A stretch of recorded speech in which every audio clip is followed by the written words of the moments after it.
Hello? So, small bald man at the back. Hello? Hi, I'm looking around now and I'm seeing some familiar faces smiling back at me, but on the whole, I'm seeing a lot of unfamiliar faces staring back at me, wondering who the hell I am and what I'm about to do. So, let me introduce myself. My name is Pete and I'm a professional magician. In fact, I am the Rackspace magician. I would say I started with Rackspace 7 years ago. There were 12 people in the company. I don't want to take all the credit, but... So what's my job description as the Rackspace magician? Well, my job description is to provide unbelievable, incredible, unforgettable customer experiences. So really, I'm just a racker by another name. And the great thing about unbelievable and incredible is that given the right environment, given the right focus, given the right motivation, it's available to each and every person in this room. Now, I'm going to show you something in a minute which I think is incredible. It's certainly unusual. And at the end, I'm going to break all the rules. I'm going to smash the magician's code, and I'm going to tell you exactly how it's done. Because I believe it's a great analogy for what you're focusing on this year, which is customers for life. So what am I going to show you? Well, I'll show you an old circus. But it dates back further than that. It dates back to the Middle Ages, to China.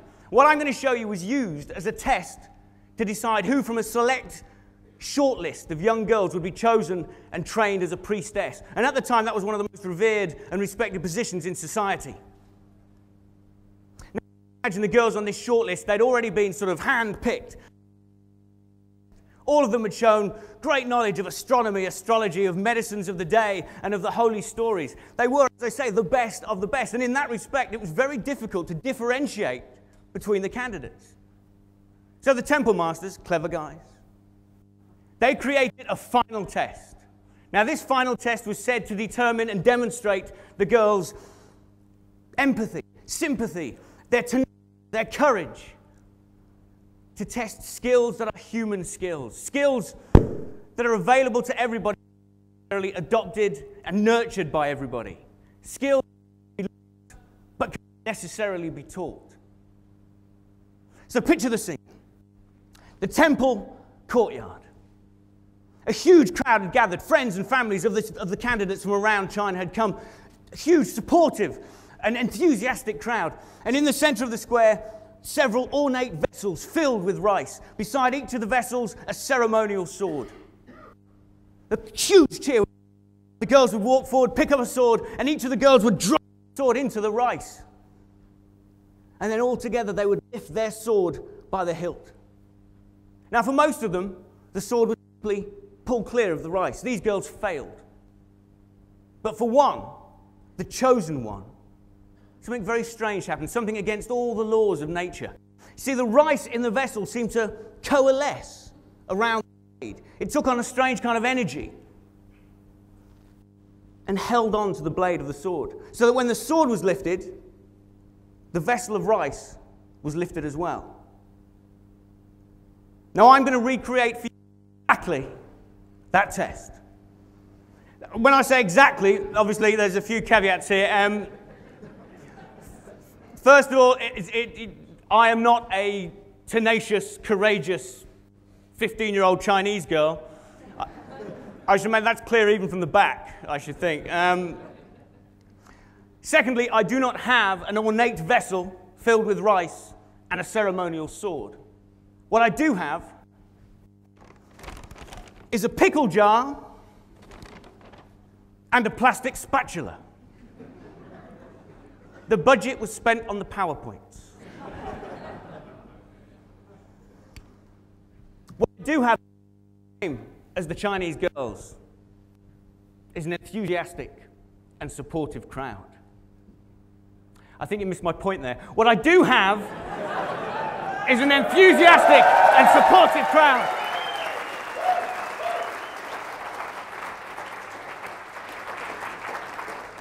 Ladies and gentlemen, I would like to present a test of compassion. The medieval, Middle Ages China, the rice jar. Ladies and gentlemen, I will thrust the spatula into the rice jar. Did I mention that some of the girls got many chances to try this out?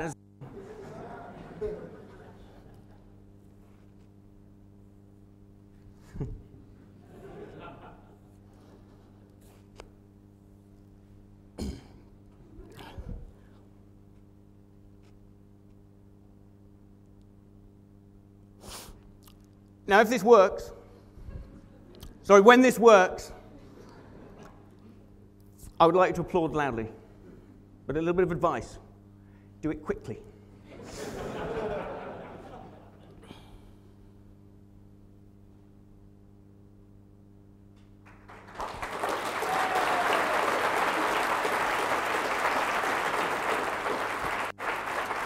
Oh, yes.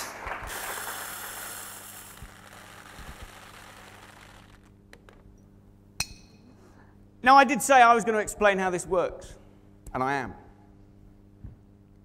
First of all, let's look at the jar. Well, what the jar does, it provides the perfect environment for this kind of minor miracle to take place. And that's what Rackspace do for you. They provide you with the perfect working environment. And I know, because you've won prizes for it.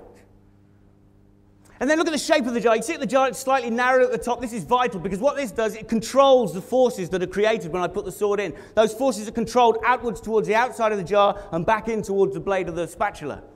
In the same way that your management teams, your leadership teams, control your energies and your forces and direct them in the right direction. And in this moment, this is towards customers for life. Let's take a look at the rice. Just ordinary rice. Short grain pudding rice, in case you're interested. Which was the most important grain of rice in the jar? Was it the rice at the top, the rice in the middle, or the rice in the bottom? Well, the truth is clear. Every single grain of rice played a part in that being allowed to happen. The jar aligned itself perfectly so that its strengths were multiplied. And that's what made holding onto the blade possible. And that's what you need to do as a team. If one person is out of line and not focused on the same goal, then providing unbelievable and unforgettable customer services becomes more difficult. And finally, let's take a look at the customer. Well, all you've got to know is about the customer is that the moment the customer makes contact with Rackspace, because you have a great work environment, because you have a single focus, which is customers for life, holding on to that customer should happen as if by magic. But you know, and I know, that it's not magic. It's fanatical support. So that's my little bit. And before I go, I'm just going to wish you a very happy 2008. I hope it's a very productive one. I hope it's a year that you can take the ordinary and make it extraordinary. So, ladies and gentlemen, my name is Peter Wardell. Thank you very much indeed for your time, and goodbye.